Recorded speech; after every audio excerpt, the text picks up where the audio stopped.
persoalan itu mudah kita terima dan suasana hati menjadi lapang. Selain mengingat kenikmatan yang telah Allah berikan, berupaya meyakinkan diri bahwa persoalan itu ya kita bisa terima dengan baik, maka turun ayat keduanya. Lanjutkan. Ya. Fa inna ma'al usri yusra. Nomor 5. Fa. Kita ngaji pakai ilmu nahwu ya. Fa harfu atfin rabitin baina syai'aini bila hudud. Huruf perangkai dua peristiwa. Jadi ada peristiwa pertama, peristiwa kedua, peristiwa 1 dan 2 disambungkan tanpa jeda. Nyambung. Contoh.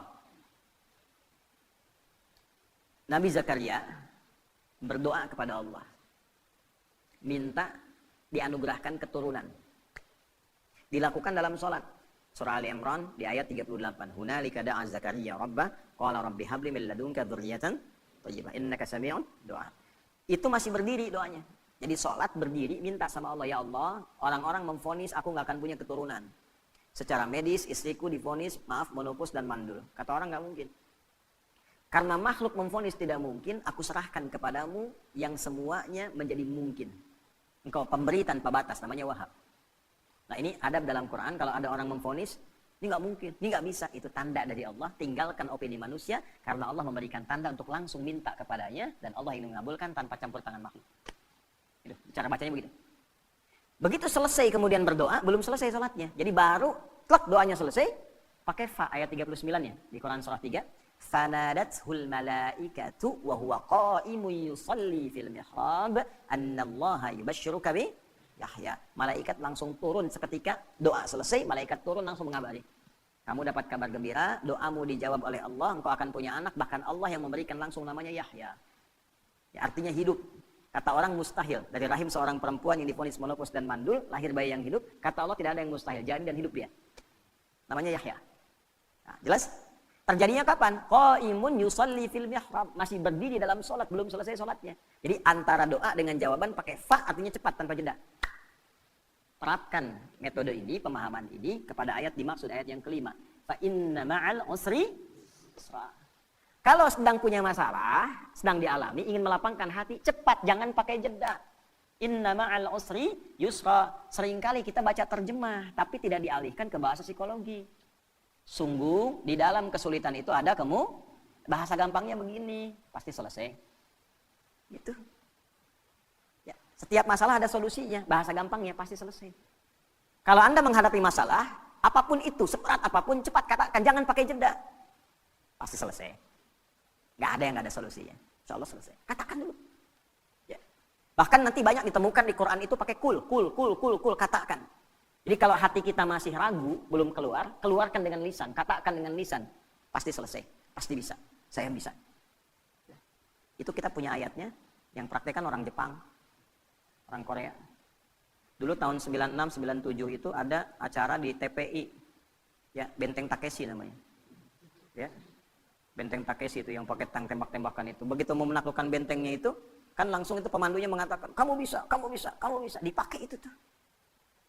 Lalu Korea melihat anak-anak TK di Korea itu disandingkan dengan kemajuan Jepang.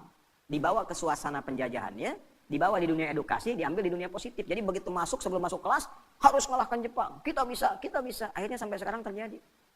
Ya, Jepang bikin Honda, ya Korea bikin Hyundai. Hyundai bacanya Hyundai. Kemudian sana masuk Piala Dunia, ini pun mesti masuk Piala Dunia. Sekarang kita impor pelatihnya gitu kan.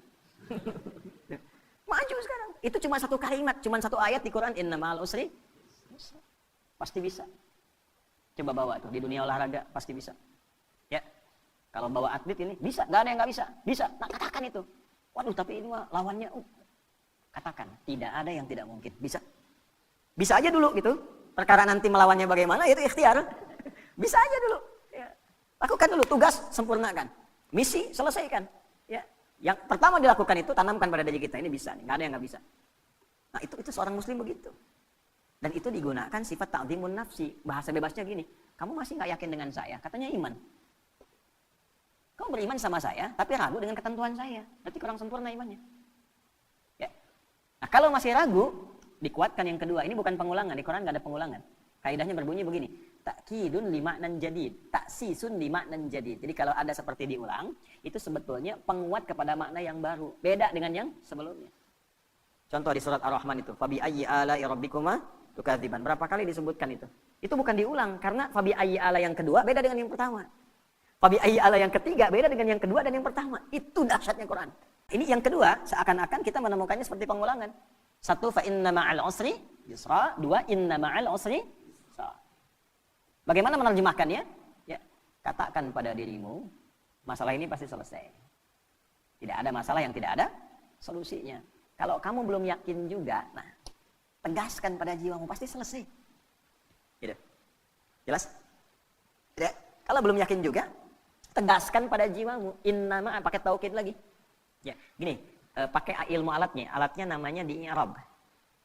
Inna harfu nasbin wa taukidin tansibul isma wa tarfa'ul khabara mabniun 'alal fathi la mahalla lahu minal i'rab. Ya, paham? Tidak.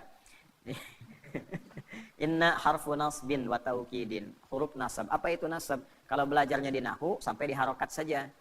Huruf yang menjadikan kalimat itu berharokat fathah. Kalau jama pakai kasrah. Kalau kita ngajinya pakai balaghah, nasab itu ungkapan menanamkan sesuatu dengan kuat tanpa goyah. Nasaba rajulu asahu fil ardi, seseorang menancapkan tongkat di bumi, di tanah tidak goyah, kuat.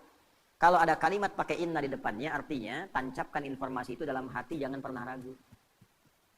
Fa inna ma'al usri yusra, cepat tancapkan dalam hatimu, pasti selesai. Pasti selesai, tapi ya Allah kapan selesainya? Tancapkan di hatimu. Yang kedua muncul, pakai taukid. Kan sudah aku tegaskan, tancapkan di hatimu. Jangan berikan celah ragu. Nah, itu maksudnya yang kedua itu. Kadang kan masih ada begitu. Ya, udah berangkat, siap, laksanakan. Tapi bagaimana Pak keadaan? Masih nanya aja berangkat. Nah, kalau kita pakai rumus di depan, pakai na, dibalik lagi. Kamu masih nggak percaya dengan keagunganku? Iman kita disoal di situ. Jadi kalau pakai bahasa tingkat tinggi jadi begini. Kamu masih beriman nggak sama aku? Gitu kan bahasa kita kadang-kadang begitu. Kamu percaya nggak sama saya? Nah, itu digunakan oleh Al-Quran, logika itu untuk ditarik, untuk meyakinkan jiwa kita. Ya, nah, jelas di sini. Nah, jadi setiap ada masalah, apapun itu, yang pertama optimis. Ini bisa dilakukan. Ini selesai. Ini ada solusinya. Jelas? Kalau sampai sini hanya jadi optimisme pribadi. Solusi belum tentu datang. Cuman sampai ke ketenangan. Karena itulah Allah sempurnakan ayatnya. Fa'idha faraghta. Nah, pakai fa lagi, kita pakai ilmu yang tadi. Walaupun hati sudah tenang, tidak menghilangkan ikhtiar kita untuk menyelesaikan persoalan. Kalau sudah tenang, cepat selesaikan dengan ikhtiar. Jangan ditunggu. Alhamdulillah ya Allah, saya sudah tenang. Terima kasih ya Allah. Kini giliranmu menyelesaikannya. Oh tidak. Allah menuntun kita yang ikhtiar. Pakai ilmunya. Pakai tenaganya. Ya.